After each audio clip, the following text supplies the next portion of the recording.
Okay, so this video is gonna be really short in comparison to the chatty one before.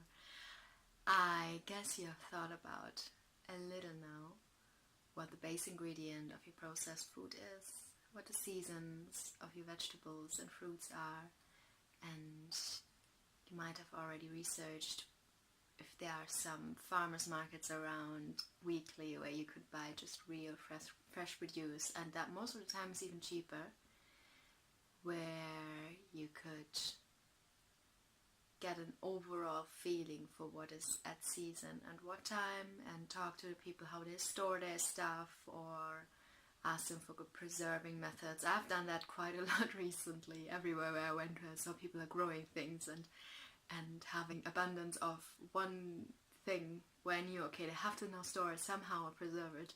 I've asked them, how do you do that? Why is this important for you in case you're not even growing anything?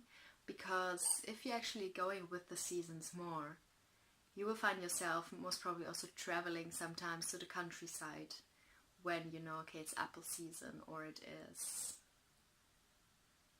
I don't know, elderberry season, or whatever, rowan berry, or whatever you find.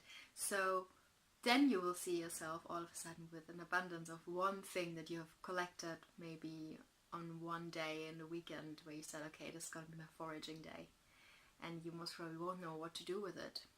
As you know, sugar is also not the most sustainable thing to choose to preserve your things with, most of all also not the most healthy one. And it is quite interesting to get into that subject too, but we will get that another time. For now, it's important to have your bulk. Things that you think you want to order in bulk, you want to order in big, you therefore can do a lot of things out of them. They should be really a good base for your diet, to be making a lot of different things from. As I said before, you can make out of oats, you can make milk, you can make granola cookies, you can even make masks and beauty stuff for your face. You can make pancakes, you can make bread, you can make starters, sourdough starters, and a lot of other things that I most probably don't even know. So again, flour is a good one to have. You can make bread from that, and here again, a lot of snacks, as we all love snacks, so you can have these salty like bread cracker snacks or whatever. So they are really good. Now what we chose, I can just tell you how we did it. So I tell you what bulk stuff we got, and we survived from that really good without missing out on anything, without feeling we don't have enough of stuff. So we got a big thing, big organic amount of set honey. That was also local. That's one really quite expensive thing you might get, but then again it lasts for really long. And it is local honey. It is tasting amazing, and you also know the bees were kept really nice. If you are lucky enough, you have people having bees around, so you can even go there and see how they do it. Then we got sunflower seeds, because I love them in all kind of forms, fried in the morning, not like oil fried, but just pan fried. And I love them as paste, so you can make them with a good mixer into a paste, and then adding cocoa powder, which is not completely local, but then once in a while we have that. Making your own Nutella from that, for example. If you really mix the sunflower seeds very long, they become a real creamy, amazing paste. And yeah, you can use them again for many different things. They're quite medicinal as well, so you can make your own sprouts from them too. So we have them, sunflower seeds. Spelt flour we have. Spelt flour, again, you can also make bread with it, you can make a starter with it, which is a little more difficult, so we added a little rye flour in this. Flour is nice because you can get it at least paper packed, so here you're not always in that temptation of buying something that is plastic wrapped or aluminium or whatever. So once in a while we add different flours, but we have a bulk of spelt, and that really keeps us going really nicely, local and organic. Then we have oats, local and organic, 25 kg. That is it's a big thing for two people, but it also is amazing. We have it, and we just really resist the temptation to buy everything ready-made, because we know we can make our own cookies from that. We know we can make so many different stuff from this. What else do we have? I feel like I'm missing out on things right now. We got oats, sunflower seeds, honey, rice. That was our one choice that we knew is not coming from the EU, but it's fair trade, and yeah, it is just really nice to have with curries, because we grow a lot of vegetables and everything on our own. So I love Indian food, and I love rice. So yes, if you feel you need it, get it. If you feel no, that's an extra luxury, whatever thing, then don't.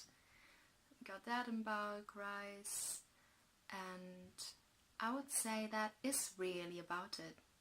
So that's mainly what we got, and apart from this, we grow our own vegetables, we grow our own fruits, and also I felt almost 50% came from the wild too. So living in Wales, you have the seaweeds, you have the blackberries, you have rowan berries, you have 1,000 different of weeds growing all over you can eat. So spinach is not a thing you will miss out on, because that weeds are all most of the time spinach substitutes, which taste amazing. And yeah, we had that amazing CSA nearby that was founded by my partner, and that way we also always had an amazing supply of vegetables.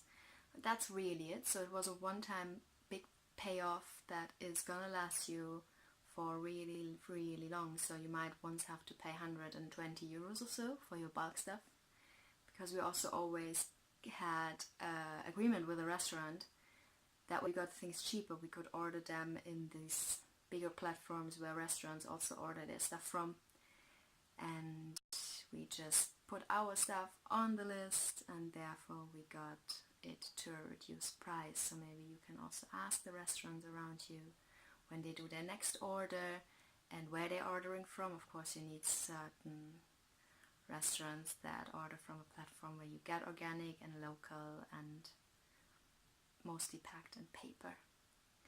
So that's it. Make yourself a list with 5 to 6 bulks, order them, and love to live simple, really like, so you have to keep the meditation going, because you really have to do it from inside. Living the simplicity, living this way where you go to a supermarket and you just all of a sudden not bothered anymore.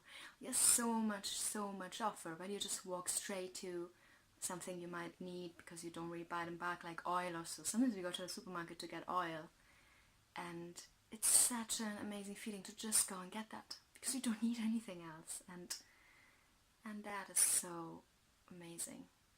So bulk, that's it, and vegetables, fruits, if you can't grow them on your own, seeing what the seasons are for going to farmers markets, seeing if you have CSAs around, community structured agriculture, or if you have any other organic growers or sustainable growers. Sometimes they don't have an organic logo yet, but they still grow without chemical add-ons. So seeing if there's anything around where you can ask if you might get a weekly veg box, or you can just come by and get stuff. So that's all on you, and that's all possible. In Germany we have the nice option to also go to great supermarkets without wrapped vegetables and fruits. So then again, trying to choose local, trying to choose organic. But I think that's really about it. We have everything. I can tell you, we have snacks, we have granola, we have milk, we have sweets, we have cakes once in a while. We have so many different things to eat, and I never felt I'm starving, and I never felt I'm lacking on anything. So you don't need all that crazy choice of everything that is out there to stay healthy. I just don't believe that. So next thing, choose your bulk.